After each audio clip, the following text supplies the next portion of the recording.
Muy buenas chicos, bienvenidos a Total. El escándalo de los primeros grandes premios ya no puede esconderse. La nueva unidad de potencia 2026 ha fracasado en los estándares que prometía, está constantemente luchando contra un déficit energético brutal, obligando a una gestión absurda impuesta a los pilotos y un comportamiento dinámico errático que por momentos parece diseñado en un laboratorio más que domado en el propio asfalto, lo que reduce al piloto a su mínima expresión.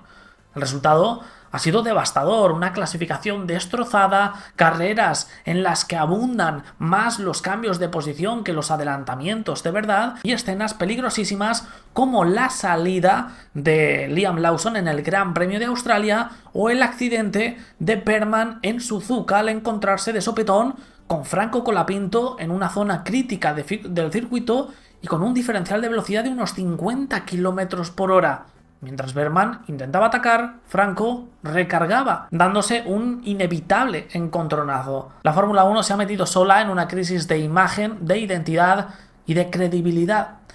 Y después de varias semanas en las que la FIA y fabricantes quisieron ganar tiempo para estudiar los datos en plena competición antes de tocar nada, antes de hacer modificaciones, para no estar constantemente haciéndolas durante el año hasta dar en la tecla, la realidad ya ha dictado sentencia. El comportamiento energético de estas unidades de potencia es un desastre histórico, cumpliéndose uno por uno los peores pronósticos que algunos fabricantes y varios pilotos llevaban meses advirtiendo, tirando por tierra el enorme potencial dinámico que sí tienen estos coches aerodinámicamente. Son nobles, preciosos, pueden seguirse mejor de cerca e incluso ofrecer ideas atractivas como el push to pass en sustitución del DRS, lo que le da más dinamismo a las carreras y a los posibles adelantamientos.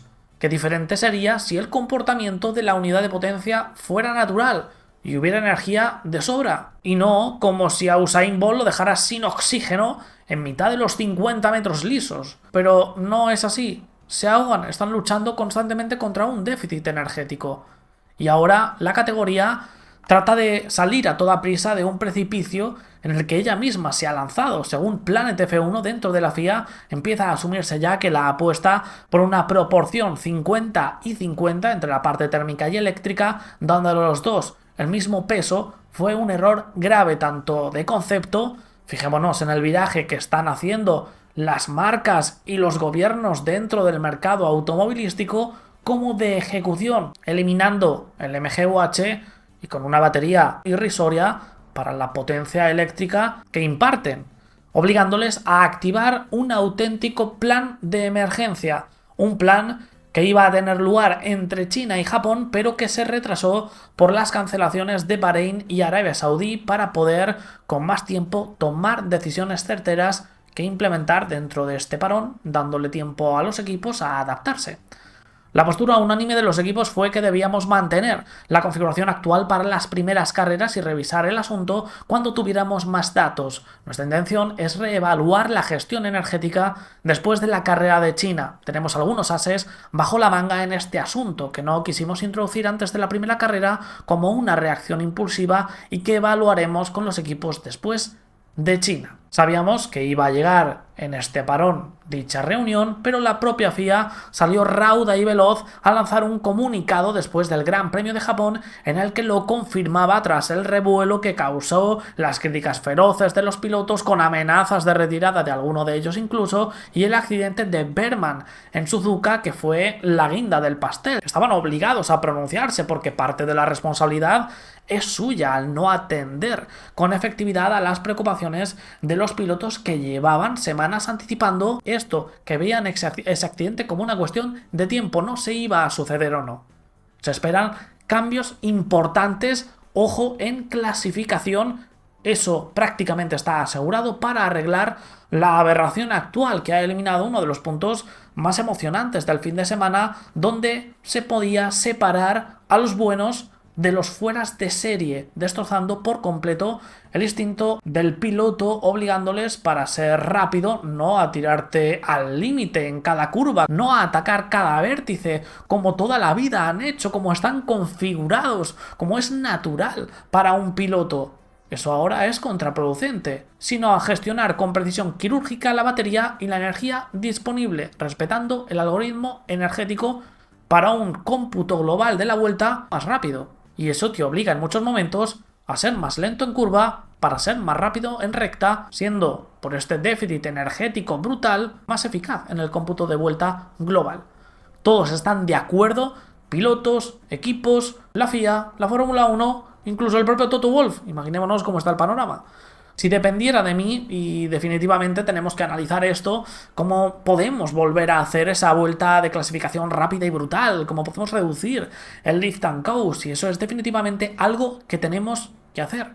Un poco hipócrita, ¿no? Teniendo en cuenta que pues gran parte de los problemas fueron advertidos y Mercedes fue uno de los grandes palos en la rueda para implementar medidas que limaran este desastre con el que nos hemos encontrado de bruces. Para, obviamente, como hemos comprobado en los 3 primeros grandes premios, poder ejercer su dominación, su superioridad técnica, que ellos conocían de sobra. Informan tanto Planet F1 como The Race de las potenciales modificaciones que se van a debatir en la reunión que tendrá lugar importante el próximo 9 de abril. Esa es la fecha clave que puede suponer un punto de inflexión, esperemos que así sea, en la temporada 2026. El primero y más claro sería reducir el pico de potencia máximo eléctrico de los 350 kilovatios actuales a 200 kilovatios, reduciendo 150 kilovatios. Eso de primeras, como parche provisional, comprometiéndose incluso a más largo plazo a aumentar el flujo de combustible de cara a 2027 con el objetivo de volver a darle más peso al motor de combustión interna. Esto último, lo del flujo, es algo que no se puede hacer con inmediatez, no solo por cuestiones políticas, necesitan una amplia mayoría para poder aprobar este tipo de cambios, sino que también se requieren de modificaciones concretas a la distribución de la unidad de potencia para hacerlo funcional y fiable, con un caudal superior al que ahora mismo está configurado. Nicolás Tombachis, delegado técnico de la FIA, como ya hemos escuchado, nos informó que tenían algunos ases bajo la manga en este sentido para devolver a las unidades de potencia un comportamiento ciertamente natural y salvar así con un parche esta temporada 2026 antes de en 2027 tomar decisiones más profundas que serían los citados menor pico de potencia eléctrica desde Miami y un aumento del flujo de combustible para 2027. Veladamente, sin hacer ruido, esto, viéndoselas venir, se probó ya en los test de pretemporada, pidiendo a los equipos vueltas específicas con límites en el pico de potencia eléctrico máximo, bajando de los 350 kilovatios actuales a 300, 250, incluso 200, recopilando datos precisos con los que idear este plan de emergencia que activar si en las primeras carreras se confirmaba el desastre anticipado. Esta es la solución más, entre comillas, fácil y efectiva. Además, la cifra de 200 kilovatios concretamente sería un parche contundente a las taras con las que han nacido estas regulaciones. Para que nos hagamos una idea, esto en el mundo teórico de lo que supondría, en Suzuka se hace el 66% de la vuelta con el pedal a fondo, lo que en tiempo serían 58,6 segundos. Con la configuración de clasificación del sábado de ese fin de semana del Gran Premio de Japón y 350 kilovatios de pico máximo, habían 34,3 segundos disponibles con el pedal a fondo, faltando más de 20 segundos donde te quedas sin energía. Tienes que gestionarla a lo largo de la vuelta, a lo largo del circuito. Bajándolo a 300 kilovatios ya mejoraría con 40 segundos. Con 250 kilovatios el arreglo sería importantísimo, con 48 segundos, reduciendo a la mitad la falta de energía en la vuelta, y con 200 kilovatios tendríamos 60 segundos, que sería una cifra que teóricamente sería superior al periodo a fondo total de la vuelta en Suzuka y por tanto la cubriría por completo, manteniendo el resto de configuraciones intactas, incluida la potencia de recuperación de 350 kilovatios, algo que va aparte y que no sufriría modificaciones. ¿Qué supondría esto? Pues que bajaríamos de los 1000 caballos aproximados actuales de pico máximo a unos cerca de 820 caballos, una reducción de 180 caballos en el pico máximo que pueden entregar estos monoplazas y un reparto térmico eléctrico que pasaría de casi 50-50 a un 67% para el térmico y un 33% para el eléctrico, aumentando claramente la dominancia del motor de combustión interna, estando con ellos menos condicionados y por tanto teniendo un comportamiento más natural, más a lo que estábamos acostumbrados. Y si bien es cierto que pierdes potencia pico, lo que podríamos decir que es negativo, entre comillas, ¿de qué te sirve tener 1000 caballos si no los puedes usar más de 5 segundos seguidos? Es absurdo, prefiero tener 820 que se puedan mantener con una mayor consistencia. Y si bien también una preocupación es que serían más lentos en el cómputo global de la vuelta, realmente no sería tanto. Precisamente por este motivo baja el pico, pero los pilotos podrán atacar más las curvas, siendo más rápidos en esos puntos, y la potencia se podrá mantener más efectivamente a lo largo de la vuelta, teniendo menos problemas, una lucha menos constante con el déficit energético, lo que los haría algo más lentos, véase 1 segundo, 2 segundos por vuelta, pero más consistentes. Y es lo que menos debe importarnos, debe preocuparnos en la faz de la Tierra. ¿De qué me valen 1000 caballos? ¿De qué me vale 1 segundo o 2 segundos por vuelta más rápidos si los pilotos no pueden ir al límite en las curvas, dando la sensación visual, que es lo que es una de las cosas que nos importan, de ir parados, aunque el tiempo global sea más rápido? Si ese tiempo lo ganan en las rectas, que para el espectador no cambia nada. No podemos diferenciar en una recta si va a 300 o si va a 315. Sin embargo, como ataca un piloto una curva al máximo, como está al límite de la adherencia, eso sí que se puede visualizar claramente. No tiene sentido preocuparse por eso. Ya son ciertamente veloces y con el paso de los años el margen de evolución que van a tener aerodinámicamente, que va a ser brutal, un potencial aumento del flujo de combustible en 2027, van a volar. La velocidad de un Fórmula 1, en general, bajo mi punto de vista, no puede estar más sobrevalorada. Llega a un punto donde, además, más velocidad es igual a un menor espectáculo, ya que reduces las frenadas, reduces los puntos de adelantamiento, que tener un equilibrio. No estamos hablando de un Fórmula 2, sino velocidades, vamos a decir, de 2013, de principios de 2017, que eran coches tremendamente rápidos ya de por sí. Lo que hemos tenido estos últimos años han sido cohetes supersónicos sin mucho sentido. Así que el resultado, ciñéndonos a la clasificación, sería un comportamiento más natural gracias a una entrega controlada, sin tanto clipping, super clipping, gestión, pudiéndose los pilotos centrar en atacar los vértices de nuevo para sacar tiempo, que vuelva a su instinto a marcar la diferencia, que el riesgo vuelva a tener recompensa y que no sea el algoritmo energético y la batería restante. El volver a dejar de hablar de esos conceptos técnicos que no tenían que haberse entrometido dentro de la máxima categoría. De Reyes también habla sobre combinarlo con otras medidas como bajar el techo de recarga máxima incluso hasta los 6 megajulios. Es algo que ya se hizo el sábado del Gran Premio de Japón para tratar de salvar la papeleta sin muchísima efectividad. El objetivo sería que no valga la pena recargar más energía, gestionar de la que ya naturalmente durante la vuelta en frenadas y desaceleraciones vas a recolectar, ya que no te va a dar una ventaja, aunque esto sí advierten podría tener una mayor afectación al tiempo por vuelta global. Lo dicho, no me importa el tiempo que se pierdan, 1, 2, 3 segundos, siempre y cuando el comportamiento dinámico de los coches vuelva a ser natural y los pilotos puedan exprimirlo a una vuelta, ir al máximo, que es lo urgente en estos momentos. También exponen lo que me parece inviable, que es ampliar el uso de la aerodinámica activa, un elemento que reconozco no me gusta en absoluto. Es un parche, y encima un parche que funciona de forma autónoma, de forma automática, reduce el rebufo, pero es que ya se habilita prácticamente en toda recta. Maximizar su uso tiene poco sentido, ya que aparte de ser inseguro por la carga aerodinámica que pierdes, No la vas a usar en la 130R, por ejemplo, porque puedes perder el control del coche. Bueno, ya recordamos lo que le sucedió a Jack Doohan en la primera curva. Ya se cubren los periodos de recta más exagerados, que son los que dan más problemas para lo que es el déficit energético de estas unidades de potencia, que es para lo que se introdujo la aerodinámica activa, no para otra cosa. Por tanto, reducción del pico máximo y jugar con la recuperación máxima por vuelta parece serán las medidas a implementar, las que se debatirán el próximo 9 de abril para devolver desde Miami a las clasificaciones su esencia. Otro tema son las carreras los domingos. Aquí nos encontramos un gran problema y es la guerra política. Por mucho que los aficionados, pilotos, incluso equipos pidan cambios, pidan modificaciones, los fabricantes, aun en esta situación crítica para el deporte, solo miran por sus propios intereses y Toto Wolff siguió vendiendo después del Gran Premio de Japón la moto de que las carreras son pura conducción. Es alucinante ver cómo uno gestiona, otro ataca, a pesar de que su propio piloto perdió posiciones porque se le bugueó el algoritmo energético.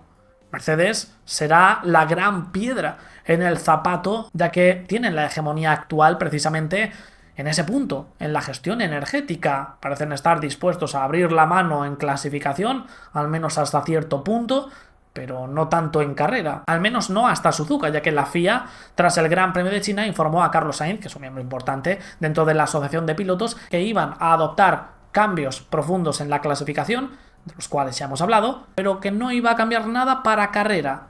Pero tras el escándalo de Japón en materia de seguridad y algunos comportamientos anómalos, es bastante probable que también se extienda al menos hasta cierto punto a la carrera. Y debería hacerse además de forma íntegra. No tendría mucho sentido tener configuraciones tan diferentes de potencia pico para clasificación y carrera. Si bajaran también a 200 kilovatios de pico máximo en carrera, se suavizarían los diferenciales de velocidad insultantes que vemos en algunos sobrepasos, que no son adelantamientos, son cambios de posición, reduciendo el peligro y parte de la artificialidad de algunas luchas. Ya no se produciría tanto por defecto, sino más por exceso, que es como está pensado y como realmente puede sacar todo su potencial, porque me parece una solución más interesante que el DRS. Da más dinamismo a las luchas y puede hacer que veamos adelantamientos junto a una aerodinámica que permite seguir a los coches más de cerca en zonas del circuito y en circuitos donde antes eran muy complicados, maximizando virtudes y reduciendo defectos, que es lo que se tiene que buscar. Lo que en general, sin ser perfecto, sería un parche contundente para devolver la naturalidad al comportamiento de estos coches, esperando en 2027 ejercer cambios aún más profundos al no necesitar de una mayoría política tan amplia como la que necesitarán el próximo 9 de abril. Esperemos que el escándalo de los primeros grandes premios, la presión del público, pilotos y algunos jefes de equipo provoquen que no se escapen por la tangente, efectuando cambios precisos y efectivos que la Fórmula 1 necesita. No vale pensar en estos momentos en sí mismos, estamos hablando de algo mucho más importante, la salud del deporte. Es mejor admitir a tiempo este fracaso, salvar la papeleta, mirar hacia adelante, que terminar cayendo por el precipicio que no beneficiará a nadie, porque ¿de qué sirve ganar? ¿De qué sirve dominar una Fórmula 1 con una mala imagen y en caída libre? De nada. Y yo sé que sale del alma el decir medidas un poco locas de no, volvemos a los motores 2025, que viene, el mes que viene, que pongan V8 ahí atrás y vamos para adelante. No es viable decir esas cosas, aunque nos gustaría. Un motor nuevo no se desarrolla ni en meses, a un motor nuevo hay que producirlo y no se integra en un nuevo chasis en 2 semanas. Además de que los fabricantes tienen que amortizar el dinero invertido. Al final todo es mucho más complejo de cómo suena. Si quieres meter un motor V8 en esas partes traseras, hay que modificar chasis, hay que rehacer toda la parte trasera de los coches, más allá de desarrollar el motor. O sea, todo en Fórmula 1 requiere de su proceso, requiere de su tiempo, y los tiempos son lentos. Ahora, lo que queda es parchear, se puede hacer, y por suerte parece que se va a hacer.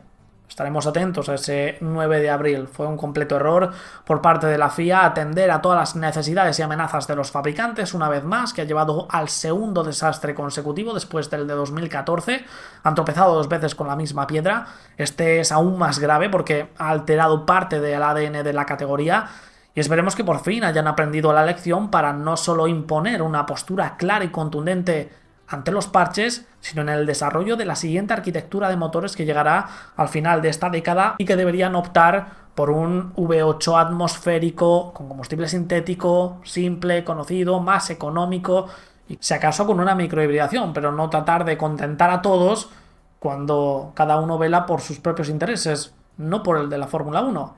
Y si la Fórmula 1 tiene identidad, si la Fórmula 1 tiene público, las marcas, como estamos pudiendo comprobar, van a estar ahí. Con un V6 ultra complejo, el MGUK, el MGUH, o con un V8 atmosférico y una microhibridación. Eso no será tan determinante. Las marcas van y vienen. Con la salud del deporte no se puede jugar. Dejadme en los comentarios qué opináis, suscribíos, dejad vuestro like y nos vemos en el próximo vídeo, chicos. Hasta luego.